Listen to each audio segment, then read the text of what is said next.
At the start of the episode, we meet our main hero, whose name is Hae-gang, who is the CEO of a company called HK Trading and Investment. That's what everyone assumes he is. But we go inside the company, and we learn that he has a gambling den of his own. Everyone here was gambling. However, only those VIPs can come here whose top-tier credit card score is very high. Hae-gang meets a customer who was gambling. His name is In-sik. Hae-gang's colleagues explain that he has a great deal of money because he's the manager of an apartment complex. Among Hae-gang's colleagues, we see one named Kyung-nam, who is his right-hand man. There's also Jae-gil, who is Hae-gang's left-hand man.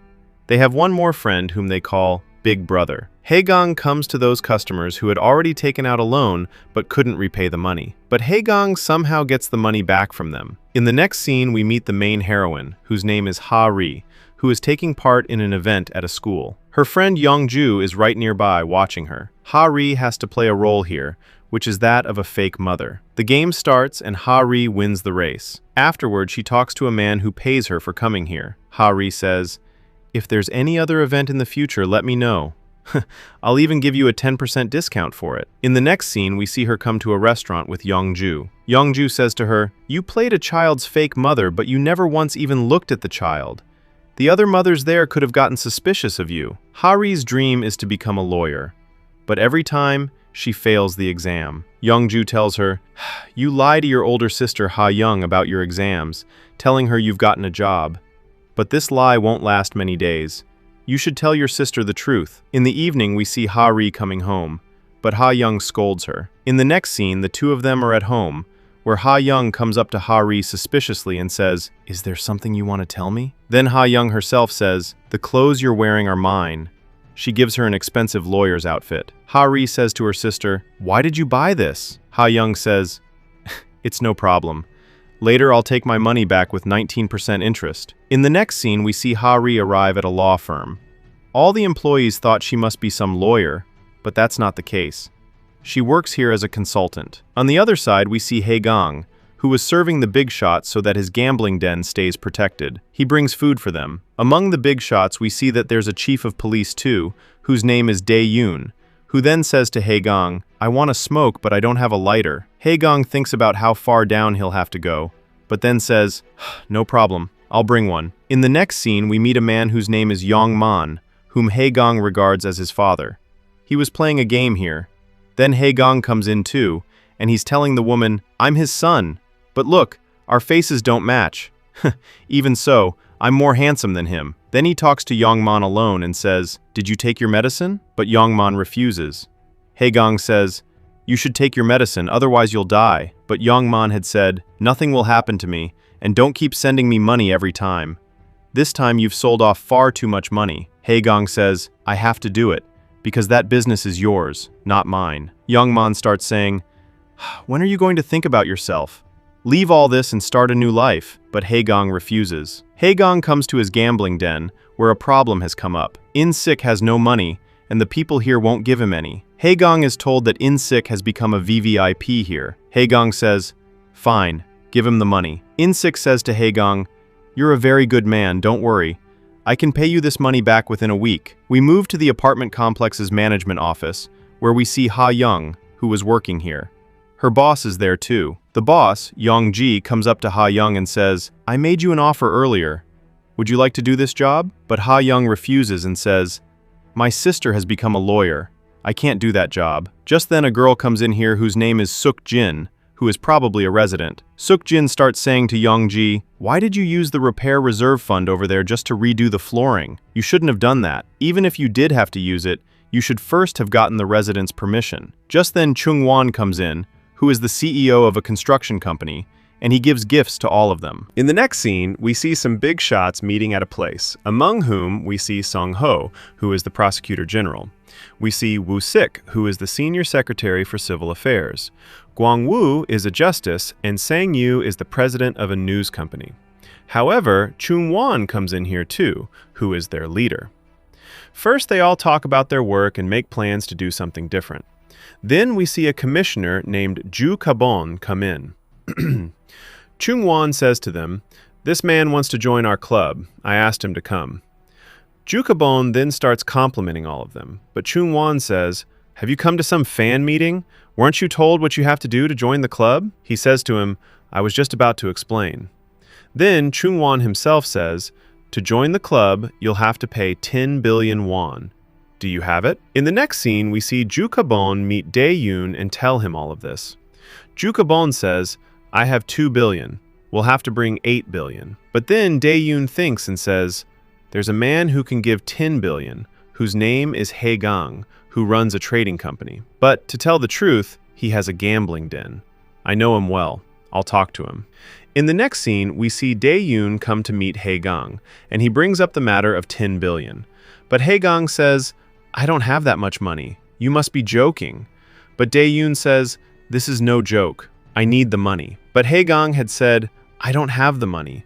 I can't spend my whole life paying off this money." Dae-yoon says, "Fine. You must think I'm joking. Watch what I can do." Then he walked out. In the next scene, we see that the police had found out what's going on in the company. The police arrest all of Hae-gang's colleagues one by one. They come to Yong-man too and say, "There's a warrant against you. We're arresting you." At night, we see Hae-gang has some money, and he meets Dae-yoon. Dae-yoon checks the money and says, "Fine. Your friends will be released." Hae-gang says, "What about Yong-man?" Dae-yoon says, "When you bring the 10 billion, I'll release Yong-man too." However, Dae-yoon had said, "You'll have to give me the money within 3 months." At night, we see all the friends now meet Hae-gang and ask, "What should we do now? Where will we get so much money from?" But Hae-gang says, "This is my job now. You go live your lives. You won't work here anymore." Then he sends them all off. On the way, the friends talk with each other and say, "Should we really just leave like this?" But they have no option. They all left. But then we see all of them come back to Hae-gang and say, "We can't go. We'll help you." Hae-gang says to the three of them, "You may regret this later." But they had said, "It's no problem for us." Hae-gang recalls how Yong-man came to be like a father to him. Once, he was at his house. Yong-man was in front of him. He asked him, "Who are you?" Yong-man shows him a document and says, "Your father took a loan from me. He couldn't repay that loan, so he sold you off." Hae-gang says, "Where is my father?" In the next scene, he comes into the gambling house. He hits his father and says, "How could you sell me? I have dreams too." But his father doesn't understand what he's saying and has him thrown out. Yong-man was nearby watching him. He says to Hae-gang, "I won't say things like, 'I'll become your father.' Just work for me and achieve your dream." We come to the present, where Hae-gang comes to the police station to meet Yong-man. Yong-man says, "Don't worry about me. Get your friends released." Hae-gang says, "My friends are already out. Don't worry. I'll get you out soon." We see Hae-gang and his friends come to all those customers who had been given loans, and they somehow get their money back, but the money still isn't 10 billion. Hae-gang says, "We could host something. If we do that, people will give us money in cash." After thinking it over a good deal, the friends had said, "You should hold a wedding." But Hae-gang says, "Where will we get a bride from?" We see Ha-ri, who is doing her work. She helps an old woman because she has no money, but her boss scolds her and says, "This case wasn't yours. You should have sent it to that department." But Ha-ri had said, "The old woman has no money." Yong-ju calls Ha-ri and says, "Be free this weekend. It's a risky job. Can you do it? You'll get money for it." Ha-ri instantly agrees. In the next scene, we see her arrive there. There's a wedding event. Many gangsters are here. Ha-ri says to herself, "What are they about to do here?" Hae-gang has gotten ready too, and he asks his friends, "What about the bride? Has she arrived?" We see Hadi, who talks to a woman, and she learns that she herself is the bride. Hadi says, "This can't be." The woman says, "Didn't you talk to Yongju? She referred you." But Hadi says, "I can't do any wedding." She starts to leave. Just then, Hae-gang is right there, and he spots her and says, "I'll give you 5 million. Hadi says, "All right, then it's a deal." In the next scene, we see everyone come to the event. Their wedding is about to take place, where Hae-gang says to Hadi, "Hold my arm tightly." Then she does exactly that. The two of them came inside. Everyone welcomes them. Everything was going fine, but then they're told to kiss. Hadi, however, doesn't want to do that. Hae-gang silently says, "I'll give you 2 million more." Hadi says, "Fine," and leans in to kiss. Then Hae-gang kisses her. In the next scene, we see Hadi in the restroom. She washes her face. Then she talks to Hae-gang, who gives her the 5 million. Hadi says, "What about the 2 million? But Hae-gang says, "I didn't kiss you at all." Then he recalls that when he was about to kiss, he had put his thumb between their lips, and it wasn't a proper kiss. Hadi starts saying, "Whatever the case, you touched my lips." Hae-gang says, "Do I have to care about your feelings now too?" In the next scene, we see Hae-gang's friends counting the money. But this too falls short. But just then they remember In-sik, that he had also taken a loan from them. They learn that In-sik is accused of embezzlement, and that the police will arrest him soon. Hae-gang says to them, "Before the police do that, we'll have to grab him." Just then they find out where In-sik is. In the next scene, we see them on a building. They're about to drop In-sik off it, because In-sik wasn't paying the money. Hae-gang comes here too. In-sik says to Hae-gang, "Where have you been? Help me, quickly!" But Hae-gang says, "Where's my money?" In-sik refuses to give the money. They're about to drop him down and he gets scared. Then he says, "I can help you. Making money is very easy." He looks at all the apartment buildings in front of him and says to him, "There's a book in my jacket. You can look at it. Every scam I ran is in it." Then he reads his whole book. In-sik says, "I made 4 billion from just 1,200 homes. And if you look at all the apartments here, there should be almost 10,000 homes. You can make 10 billion from them." Hae-gang recalls that In-sik had once said he could pay his money back in a week. Now he had understood what technique In-sik has.